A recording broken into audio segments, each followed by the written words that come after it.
हमारे विभिन्न ज्ञानवर्धक कार्यक्रम देखने के लिए आप हमें अभी सब्सक्राइब करें, बेल आइकन को प्रेस करें ताकि आप देख सकें हमारा कार्यक्रम सबसे पहले। और अधिक जानकारी के लिए फेसबुक पेज को लाइक करना न भूलें। जय माँ इंद्राक्षी। इंद्राक्षी धाम में दर्शकों आप सभी का हम हार्दिक स्वागत करते हैं। आज के दिन जिन जातकों का जन्म दिवस है, मैरिज एनिवर्सरी है, उन सभी को हमारी तरफ से बहुत बहुत शुभकामनाएं।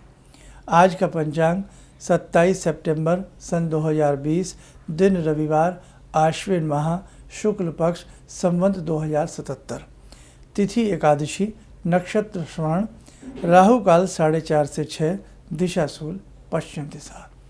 आज दर्शकों कमला एकादशी है और कमला किसका नाम है? माँ लक्ष्मी का। दसम महाविद्याओं में कमला एक महाविद्या है। तो आज की एकादशी का जो पुण्य है वो बहुत ज़्यादा होता है। तो कमला एकादशी में हम भगवती लक्ष्मी का ध्यान करके आज का व्रत रखें, जो भी एकादशी का व्रत रखते हैं। और इसके साथ साथ कुछ ऐसे भी उपाय हैं जो साधक व्रत नहीं रखते हैं, तो वो भी आज के दिन कुछ ऐसे विशेष उपाय कर सकते हैं। आइए हम बात करते हैं। सबसे पहली बात, गौ की सेवा वैसे हमें रोज़ करनी चाहिए, लेकिन आज अर्बन कल्चर है, हमारे शहरों में कुत्ते पाल सकते हैं लेकिन हम गाय नहीं रख सकते हैं, है ना, विडंबना का एक सब्जेक्ट। खैर, अब हमें क्या करना चाहिए कि ख़ास तौर से एकादशी के दिन हम कितने भी बड़े से बड़े शहर में रहते हों, हम कहीं ना कहीं जाएं और हमें गौ माता की सेवा करने का आज के दिन मौका न चूकें। आज के दिन की गई गौ माता की सेवा बहुत सुंदर फल देती है। और हमें भगवती गाय जो हैं, ये भी भगवती स्वरूपा हैं। गाय को कामधेनु कहा जाता है। तो कामधेनु से नाना भांति की हमें आशीर्वाद प्राप्त होते हैं। तो आप ध्यान रखें, आशीर्वाद चाहिए तो आप जाइए, आगे बढ़ें। जैसे हमने कहा कि आज कमला एकादशी है। आज किसी भी समय जब आपका मन अच्छा हो, क्योंकि भोजन जब खाया जाता है जब भूखा पेट होता है, जब हमें भूख लग रही होती है बहुत तेज़ी से, और हमें उस वक्त अपने मन का भोजन मिल जाए तो ज़िंदगी में 4 चांद लग जाते हैं। स्वाद आता है ना। एक तो भूख लग रही है, ऊपर से मनपसंद खाना हो जाए, क्या बात है। ऐसे ही भोजन की बात हुई, ऐसे ही भजन। तो भजन भी आप जैसे भोजन स्वाद लेके करते हैं, तो ऐसे ही हमें भजन भी बहुत मन से और अंदर से अंतरंग मन को जोड़ करके हमें भजन करना चाहिए। तो आज के दिन लक्ष्मी जी के स्वरूप के सामने, उनके विग्रह के सामने धूप दीप सुगंधित अर्पण करें।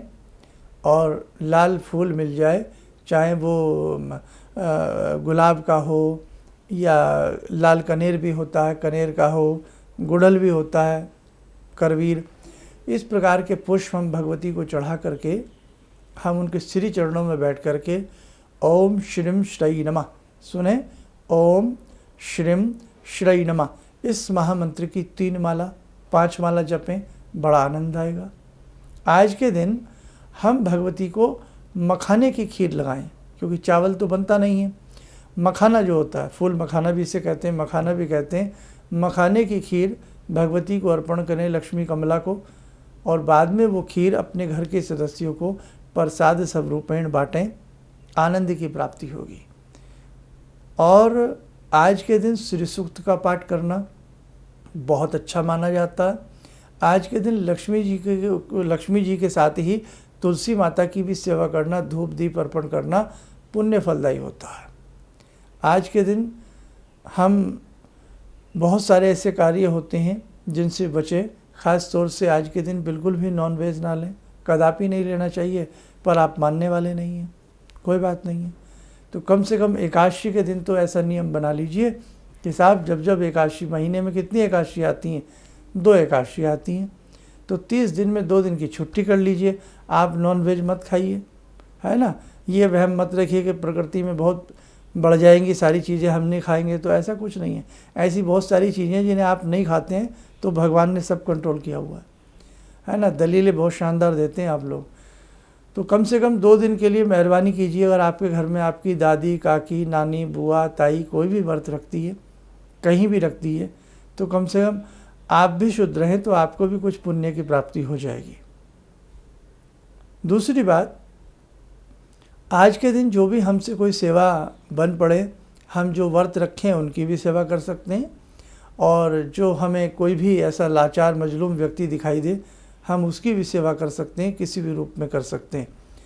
जीवन के कुछ नियम बन जाते हैं कि देखो भाई, जब एकादशी आती है 15 दिन बाद, 14 दिन बाद, तो हम कुछ देते हैं, है ना। इस बहाने से मन भी आनंदित रहता है, आत्मा में भी शांति का वास होता है, और हम कुछ देना सीख जाते हैं। लेना तो बहुत कुछ आता है हमें, लेकिन हमें देना भी आना चाहिए। तो जब तक हम देना नहीं सीखेंगे तब तक संसार में आएगा नहीं, ये ध्यान रखें। बीज बोएंगे तभी तो पौधा होगा, तब फल लगेगा। बीज भी नहीं बोएंगे, देंगे कुछ नहीं, हम लेंगे, तो ये तो बात नहीं हुई ना, ये तो प्रकृति का बैलेंस बिगड़ जाएगा। भगवान को प्रसाद चढ़ाएंगे 5 रुपये का, मकान मांगेंगे 50 लाख का, है ना। कैसे कान काटते हैं भगवान के जाके मंदिर में। तो भगवान ऐसे नहीं है कि आप कान काट लें और वो कटवा लें, है ना। तो ये तो हमारे मन का संदेह होता है कि देखो मैंने प्रसाद चढ़ाया, भगवान जी ने मकान दे दिया। मकान भगवान जरूर देते हैं, भगवान सबको देते हैं। ऐसा नहीं है कि जिसके ऊपर छत नहीं है भगवान नहीं चाहते इन पर छत ना हो। भगवान हमारे जो शुभ कर्म है, जो हमारे पुण्य है, जो हमारे कर्म है, उसके हिसाब से वो चलते हैं। जिस समय द्रौपदी का चीरहरण हो रहा था, अब जब द्रौपदी ने चिल्लाया, करुणा भरी पुकार मारी कि हे माधव, हे कान्हा, हे कन्हैया, तुम कहाँ हो, आज द्रौपदी की लाज दांव पे है। भगवान कृष्ण भी होठों को मसोस रहे थे कि मैं क्या करूं, मैं क्या करूं, मैं क्या करूं। क्यों? द्रौपदी के भाग्य में ऐसा लिखा था। जहाँ भीष्म पितामह हों, जहाँ गुरु द्रोणाचार्य की गांडीव गूंजती हो, जहाँ अर्जुन जैसे महान योद्धा हों, हैं, और जहाँ युधिष्ठिर जैसे धर्मराज हों, वहाँ द्रौपदी की लाज पर दांव आ जाए, सोचने की बात है। कहीं कोई ऐसा कर्म रहा होगा। भगवान कृष्ण सोचने पे मजबूर हो गए, क्या करें। तुरंत याद आया कि द्रौपदी ने किसी समय में कोई ऐसा कार्य किया था कि एक साधु को अपनी वस्त्र फाड़ करके दिया था लंगोटी के रूप में। बस वस्त्र का बात बना और भगवान श्री कृष्ण ने उस वस्त्र का 1000 गुना वस्त्र बना करके द्रौपदी को प्रदान किया। तभी तो जब खींचे जा रहे थे वस्त्र के, नारी है, नारी विच सारी है, या सारी की सारी है, समझ में नहीं आ रहा था, कहाँ से चीर बढ़ गया। तो भगवान जब ही आनंदित होते हैं, हमारे कर्मों का लेखा जोखा वो देखते हैं। इसीलिए भगवान को हम गलत प्रलोभन दे करके रिझाने का प्रयास ना करें। हम अपनी अच्छी सच्ची भक्ति करते रहें। बहुत मैल है भी हमारे ऊपर, बहुत सारी गंदगियाँ ऐसी चढ़ी हुई हैं, हमें साफ़ करनी है, वॉश करनी है, और वो मंत्र साधना कर सकती है और आपकी अच्छी सोच कर सकती है। तो एकादशी में पुण्य कमाएं। हर 10-15 दिन के बाद हम ऐसा हिसाब बना लें कि हम कुछ किसी को देंगे। और एकादशी के दिन मौन रखना बहुत अच्छा होता है। कुछ समय निकालें, दिन का 10 मिनट, 20 मिनट, 1 घंटा, 2 घंटा मौन रहिए, और उस मौन में जिस देव से या जिस स्वरूप से एकादशी संबंध रखती हो उनका ध्यान करें, या भगवान शिव का ध्यान करें, हरि का ध्यान करें। और देखो, हमारे बुज़ुर्गों को ही दिया सब कुछ हमारे पास है। हर घर में बुज़ुर्ग हैं या रहे हैं। सबसे ज़्यादा एकादशी का व्रत हमारे बुज़ुर्ग ही रखते हैं। अब वो बेचारे किसके लिए रखते हैं? वो ये थोड़ी सोचते हैं कि मेरा बेटा हर महीने मुझे कमाई ला करके दे। वो तो इसीलिए रखते हैं, मेरा बेटा हर महीने खूब तरक्की करे, मेरे बच्चे स्वस्थ रहें, मेरे परिवार में खुशहाली आए। आप पूछो तो सही उनके हृदय से, वो दिन भर आपके लिए भूखे रहते हैं। क्यों रहते हैं? आप तो नहीं रह सकते, आप दोस्तों के साथ भी खा लेते हैं। वो दिन भर भूखे रहते हैं, क्या मिलता है उन्हें? हमसे बंधे हुए हैं, हमारी चिंताओं में उनका जीवन डूबा रहता है, एक एक धड़कन हमारे प्रति उनकी होती है। इसीलिए हम उनका सहयोग करें। जो वो कर रहे हैं वो बहुत अच्छा कर रहे हैं, हमें सहयोग करना चाहिए। कई ऐसी माताएं बहनें हमें फ़ोन करती है कि साहब हम व्रत रखते हैं, हमारे पति डांटते हैं, हमारा बेटा ताने फबता है। बताइए, आप जिस पति के लिए, जिस बेटे के लिए व्रत रखती हैं, वो ही ताने मारता है। उसे मालूम नहीं है, अभी मालूम नहीं है कि माँ का दर्द क्या है, माँ की सोच क्या है।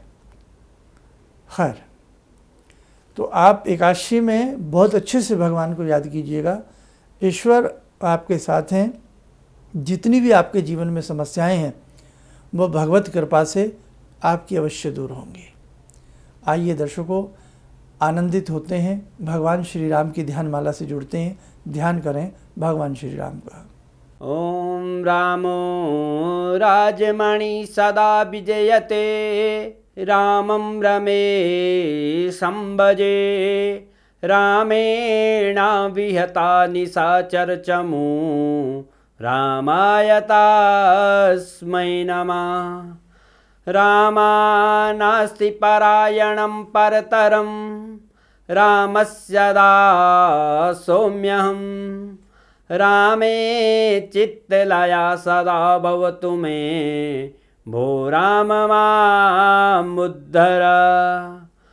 राम रामेति रामेति, रमे रामे मनोरमे, सहस्रनाम तत्तुल्यं, राम नाम वरानने। आदो राम तपोवनं दिगमनं, हत्वा मृगं काञ्चनं, वैदेहीहरणं जटायुमरणं, सुग्रीवसंभाषणं, बाले निग्रहणं समुद्रतरणं, लङ्कापुरे दाहनं, पश्चात् रावणकुम्भकर्णहननम्, एतद्धि रामायणम्।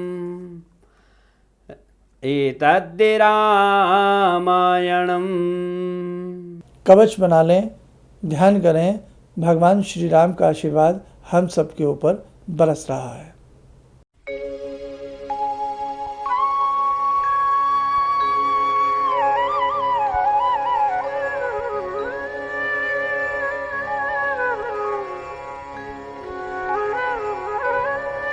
ओम बोलते हुए नेत्र खोलें, सामान्य हो जाए। जीवन में अगर किसी भी प्रकार की कोई तकलीफ़ है, कोई समस्या है, तो उसका समाधान भगवान ने बनाया है। बस उस समाधान का वे आपको होना चाहिए। परिवार में कोई ऐसा बच्चा है जो आपकी बात नहीं मानता, बात नहीं सुनता, या कोई दिक्कत है या तरक्की नहीं हो रही है, आपकी ये साधना उसके लिए बहुफल प्रदान करेगी। इसी के साथ साथ आप उसकी कुंडली या उसके हाथ की रेखाएं किसी मर्मज्ञ को दिखा सकते हैं, ताकि समझ सकें कि क्या कारण है और उसका निवारण क्या है। इन्हीं शब्दों के साथ दर्शकों, आज की बात को हम यहीं पर समाप्त करते हैं। जय माँ इंद्राक्षी। भगवान से जुड़ो, और भगवान से जुड़ने का जरिया आपने बताया, बहुत अच्छा लगा, बहुत धन्यवाद। और सनातन धर्म को जिंदा रखने के लिए आप जो प्रयास कर रहे हैं वो बहुत सराहनीय है। हम लोग को मौका मिला है, हम लोग भाग्यशाली हैं जो आपके करीब आने का हम लोग को मौका मिला है। किसी भी समस्या के समाधान के लिए मिले प्रसिद्ध हस्तरेखा एवं वास्तु विशेषज्ञ प्रोफेसर धर्मेंद्र शर्मा जी से। नोट: शिविर में भाग लेने हेतु एवं व्यक्तिगत रूप से मिलने के लिए कॉल करने का समय सुबह 10 बजे से शाम 6 बजे तक। हमारे विभिन्न ज्ञानवर्धक कार्यक्रम देखने के लिए आप हमें अभी सब्सक्राइब करें, बेल आइकन को प्रेस करें ताकि आप देख सकें हमारा कार्यक्रम सबसे पहले। और अधिक जानकारी के लिए फेसबुक पेज को लाइक करना न भूलें।